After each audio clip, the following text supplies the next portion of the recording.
Celui qui vient de France ou d'ailleurs, il arrive ici et il vient comme s'il est chez lui. Et il nous dit, oui, je suis en France. Et à ce moment-là, je lui dis non. Mais il est en France. Ça va bien. C'est vrai que les touristes français sont souvent sans gêne quand ils sont en vacances, et même donneurs de leçons. Mais Elie de Mota s'en sort quand même avec une pirouette. On va laisser le leader du LKP choisir son liquide vaisselle, et nous on va aller à la rencontre des profiteurs, ou du moins ceux qui sont désignés comme tels. Les Blancs Pays, ou Békés, les descendants de colons. Ils représentent environ 10% de la population totale, mais détiennent par héritage ce qui reste de l'économie coloniale, la banane et surtout la canne à sucre, dont on tire le rhum. La plupart n'a pas accepté de nous rencontrer. Un des seuls volontaires, c'est Hervé Damoiseau, qui dirige la dernière distillerie de rhum en Guadeloupe. Lui n'a pas peur. S'il a de l'argent, c'est grâce à son travail. Rencontre avec un client. C'est un bon client à vous, ce monsieur? Non. Vous venez d'où, vous? De Guadeloupe, ici. Vous êtes un béquet? Ouais. Vous êtes un profiteur? Non. Eux, ils sont des profiteurs. Eux, ils sont profiteurs, ouais. Ça, ce sont des béquilles purs, là. Et vous n'êtes pas pur? Non, je suis pas pur. Vous venez d'où, vous? D'ici en Guadeloupe, mon père, c'est un béquille. Ma mère, c'est une métisse, mais eux, ce sont des profiteurs. Attends. Oui. Quand tu vas revendre ça, tu fais un bénéfice ou une perte? Non, ça, c'est cadeau pour mes clients. Lui, il a que le semblant sur lui. C'est pour ça qu'il est profiteur. Voilà. Ah, le racisme. Donc, tu es plus informé que moi sur ma famille. Le racisme, hein, c'est vrai, le sang. Hein. Tout de suite, on parle de sang ici. Ma mère, c'était une métisse. Il le sait. Elle n'a jamais été acceptée par les parents de mon père. Ah ouais. Tu sais ça aussi? Parce qu'on était en quelle année? En 1900? En 1959, 60? Non. En 1960, je dois dire. Quand mon frère est né, il a ma même peau. Ils ont dit qu'ils ne voulaient pas voir le nom. Les histoires de sang mêlé ou pur déterminent toutes les relations. Les Damoiseaux sont arrivés en Guadeloupe au milieu du 19e, juste après 1848, après l'abolition de l'esclavage. Cette famille n'a donc jamais été esclavagiste. Par contre, question humour, c'est pas toujours du meilleur goût. Voici donc la fameuse machine à vapeur. Ah, c'est ça. Elle est toujours à vapeur? Non. Écoutez, c'était ça, ou continuer de fouetter quelques petits indigènes. Ouais. Vu que c'est plus 3,5, que le LKP n'en veut plus. Donc, heureusement, moi, vous... non, mais pourquoi vous plaisantez avec ça? C'est un blagueur, Ligue. Oui. Non, mais parce que... Attendez. Non, parce que la Guadeloupe, pour être très honnête, a eu un passé. Le problème, ce que je reproche à la Guadeloupe, enfin aux Antilles françaises en règle générale, c'est qu'on vit qu'avec notre passé. Qu'est-ce qu'il en pense, le frère? Le grand frère? On ne peut pas parler sans arrêt de l'esclavage, du colonialisme pendant des siècles et des siècles. Il faut quand même avancer. Un jour ou l'autre, il faut quand même oublier ce qui est derrière et essayer de faire un pas en avant.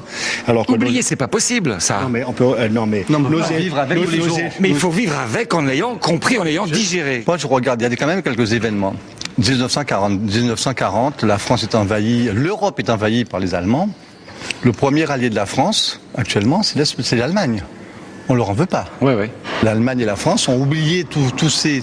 On n'a pas qu'oublié parce qu'on en a parlé, parce qu'on a réfléchi, on en parle. parce qu'on a fait des traités, parce que non, il y a eu des livres, il y a eu des explications qui étaient dures. Attendez, non, justement, sur l'esclavagisme, qu'est-ce qu'on a fait pour essayer d'expliquer ça, pour essayer d'expliquer cette folie qu'on a fait, nous les Blancs. Par exemple, à l'école, on a commencé à enseigner ça il y a 10 ans. Pourquoi? Parce que les programmes scolaires ne sont pas toujours adaptés.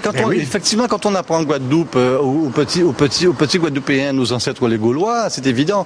Mais en même temps, ça on a un peu arrêté, ça. Bon, on a un petit peu arrêté, mais en même temps, on peut pas dire où nous en êtes, parce qu'il y a quand même une population blanche, et on peut pas non plus apprendre à la population blanche nos ancêtres les Africains. Monsieur, vous nous écoutez parler là ou pas? Non. Ah non, vous écoutez pas? Non, mais vous pouvez l'interroger, hein, il est... Vous avez entendu, là, je l'engueule un peu votre patron, là. Il dit qu'il ne devrait pas. Ça dépend pourquoi. Cette histoire, il dit qu'ici, les Guadeloupéens qui sont d'origine de l'esclavage parlent toujours de ça. Il dit qu'il faudrait arrêter d'en parler, lui et son frère. Vous pensez qu'il a raison? Disons que ça fait partie de l'histoire de la Guadeloupe, mais bon, ça fait partie du passé aussi. Ce sont des choses peut-être qu'on ne pourra jamais oublier. Mais je dis que plus le temps évolue, plus on doit essayer de passer à autre chose. Il faut oublier. Non, oublier, on ne pourra jamais oublier. Mais par contre, comment dirais-je, ce sont des choses qu'il faut savoir surpasser. Comment on le fait? C'est le temps. Est-ce qu'on en parle assez en Guadeloupe de ça? Est-ce que vous en parlez avec lui, par exemple? Non, on n'a jamais eu l'occasion d'en parler. Non. Jamais parlé de ça. On n'a jamais parlé de ça. Il a dit quand même on ne pourra jamais oublier. Oui. Mais moi j'ai l'impression que c'est comme si on y était hier à l'esclavage, alors que c'est 1848. On ne peut pas oublier. Ce sont des choses qui resteront gravées dans les Il ne esprits. faut pas oublier non plus. Non, bah non. Parce que la France n'oublie pas son histoire. Vous parliez de ça tout à l'heure. C'est vous qui disiez oublier tout à l'heure. C'est pour ça que Ouais, mais quand j'ai dit oublier, je veux dire qu'on en fasse abstraction, qu'on en consacre une semaine par exemple par an. Eh ben oui, justement, faut plus utiliser ce terme oublier si vous voulez régler ce problème. Bon, je vais arrêter de donner des leçons. On va à la plage, il pleut. En Guadeloupe, c'est comme ça. Ça vient sans prévenir. C'est un barrage? Mais non, c'est carnaval. Une tradition ici. Bonjour, comment tu t'appelles? Nicolas? Tiens, Nicolas. Et ça y est, le beau temps est revenu. Nous sommes au Moule, sur une des plus belles plages de Guadeloupe, connue des surfeurs du monde entier. Du vent, des vagues et une surprise. La Grande Marée a mis à jour un ancien cimetière d'esclaves. Avec des archéologues, nous rencontrons celui qui a fait la découverte. Bonjour. Donc, vous êtes sous les lieux là. Donc, c'est là? C'est ici? oui, c'est exactement ici. En fait, on a mis des repères. Nous avons mis des repères puisque c'est là que nous avons trouvé les squelettes découverts par la houle cyclonique de la fin du mois de décembre. Ah ouais. Et donc, ça découvre. Sur les roches là. Les roches, ça c'est des repères. Oui, ce sont des repères. Donc là on peut rien voir. Ou alors faut creuser, c'est ça? Il faut creuser. Mais en fait, c'est pratiquement à fleur. Hein. Ça fait drôle de savoir qu'on vient sur une plage et qu'il y a plein de morts dessus. Mais je sais. On n'arrive pas à savoir. Hein. Mais c'est un ossement. On peut dire que c'est un ossement. Vous voyez la humain, preuve? Oui, on pourrait dire que la preuve est là toujours. Lorsqu'on était petit, on jouait avec. On savait que c'était un cimetière qui était là. Et on jouait, on venait, on se baignait ici et on jouait avec les ossements. Vous avez trouvé des crânes? Oh là là! Ah bon? Oui, on ne pourrait pas dire que si on a trouvé des crânes seulement. Il y avait tout. Il y avait des crânes, il y avait des tibias, il y avait des avant-bras, il y avait des côtes, il y avait tout. Il y avait tout. Voilà. Mais ça remonte lorsque j'avais 7 ans, 8 ans. 8 ans, voilà. Vous n'en avez pas parlé à vos parents en disant voilà, il y a ça? Ah, mais nos parents le savaient. Ouais. Nos parents le savaient. C'est incroyable. Les descendants d'esclaves ont carrément piétiné leur histoire.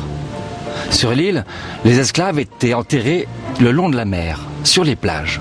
À l'époque, c'était le terrain le moins cher, car non cultivable. À quelques kilomètres du village, nous allons découvrir un site majeur. Ici, sous les herbes folles, le 3e cimetière d'esclaves par son importance connu au monde. Des milliers de corps oubliés de tous. L'archéologue qui a fait les fouilles et un responsable d'association sont heureux de nous faire la visite. Là, ici, ça va d'où à où? La fouille, elle était à l'entrée là-bas où il y avait les cocotiers, mais là, À 500 mètres, ouais. Là, il y a encore le cimetière qui s'étend un peu plus loin. Là, ici, il y a des os, encore. Vous avez pas tout pris? Ah non, on n'a pas tout pris. On a fouillé à peu près 300 sépultures et il y en a, comme on disait, plusieurs milliers, probablement 3000. C'est un très très grand cimetière. Si, on a pris le sable avec des engins mécaniques qu'on a chargé dans des camions. Et le pire, c'est que le sable du cimetière a été utilisé pour construire les immeubles et la piste de l'aéroport de Pointe-à-Pitre il y a environ 40 ans. C'est pas une blague. Donc dans le sable et dans le ciment de la construction à Pointe-à-Pitre dans les années 60 70, ouais, c'est ça. Il y a des ossements, il y a des esclaves. Il y a les restes de quelques fragments d'ossements d'esclaves dans cet aéroport, ça c'est sûr. Donc on a fait ça sans savoir ou en sachant à l'époque? C'est difficile de dire sans savoir, c'est pas possible parce qu'ils ont explosé les tombes au bulldozer et forcément